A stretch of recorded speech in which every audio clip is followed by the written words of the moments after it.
So you're thinking about marketing yourself, or at least stepping up your content game. And this means you're about to get excited about all these website designs out there, the perfect color palette, and that logo that would complement your business just wonderfully. We've all been there. And I know it's tempting to jump on that latest social media app and that platform that just everyone's been talking about. But here's the deal. After putting in a lot of effort and maybe even a bit of cash, sometimes things might not turn out the way we wanted, right? The missing piece, a solid strategy. And so if you're tuning in for a while, you know that I often talk about this powerful tool called brand archetypes. If you're drawing a blank, don't worry, because I will break it down for you. Because branding is not just about fancy visuals or being active on social media. It's about showing people what you stand for, what you're good at, and how you can help them. And this is not merely about looking the part, it's about showing people they can rely on you. And so when building your brand, tapping into your archetype is about connecting to feelings and stories we all naturally understand. Because these stories, they have been passed down in humanity over time, which makes it so much easier for your audience to connect and relate to you. And this is what makes a real difference when it comes to selling your offer. Instead of using pushy or, let's face it, sometimes really cringy sales techniques, you're drawing your clients in naturally. And so in today's video, I want to talk to you about the 3 brand archetypes every entrepreneur, coach, creative, and even the teachers among us should know. Hey, and if you find this video helpful, don't forget to hit the like button so the algorithm shows it to more people. Okay, so let's start with the rebel archetype. So this archetype is all about challenging the status quo, and it refuses to be confined by traditions or conventions. Those who resonate with this archetype are often seeking to disrupt or revolutionize established systems. At its core, the rebel stands for freedom and individualism and pushing boundaries wherever they might be found. And here's the kicker. As a rebel brand, your job is not just to offer an alternative, it's to guide a revolution. This is a great archetype if your audience feels boxed in, misunderstood, or sidelined by the mainstream narratives. So if your product or service is somehow flipping a standard in your industry, if you're an artist crafting a completely fresh and new style, if you're a coach introducing groundbreaking approaches to tackle challenges, then you might find this archetype suitable for you.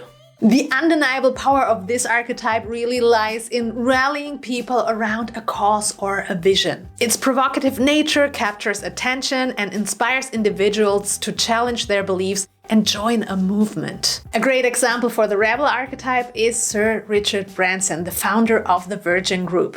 From starting a music label to challenging airline giants and venturing into space travel, Branson's brand consistently defies conventions, encouraging others to screw it, just do it.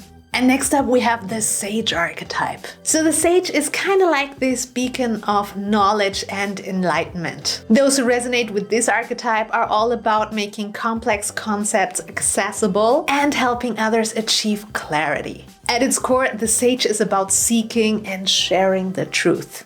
As a sage brand, you don't merely provide answers, you impart understanding and insight, illuminating a path forward.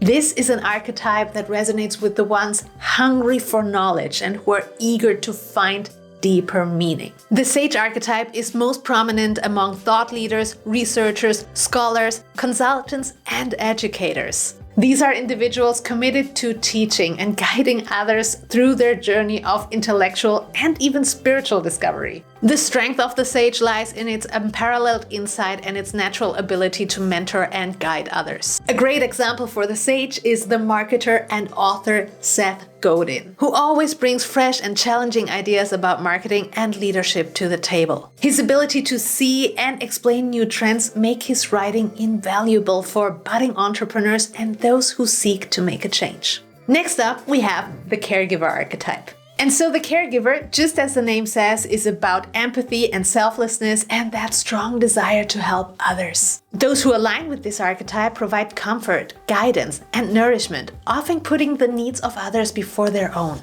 The caregiver's main intent is to make the world a more safe and nurturing place for everyone. If your brand embodies the caregiver, you're all about creating a space of trust, safety, and understanding. This is an archetype that shines brightest in professions and brands that revolve around compassion and support, which includes educators, counselors, and therapists, or service brands with a very personal touch. The real power of the caregiver, though, lies in its capacity to foster deep and lasting emotional bonds. The caregiver attracts individuals who value trust and a sense of belonging.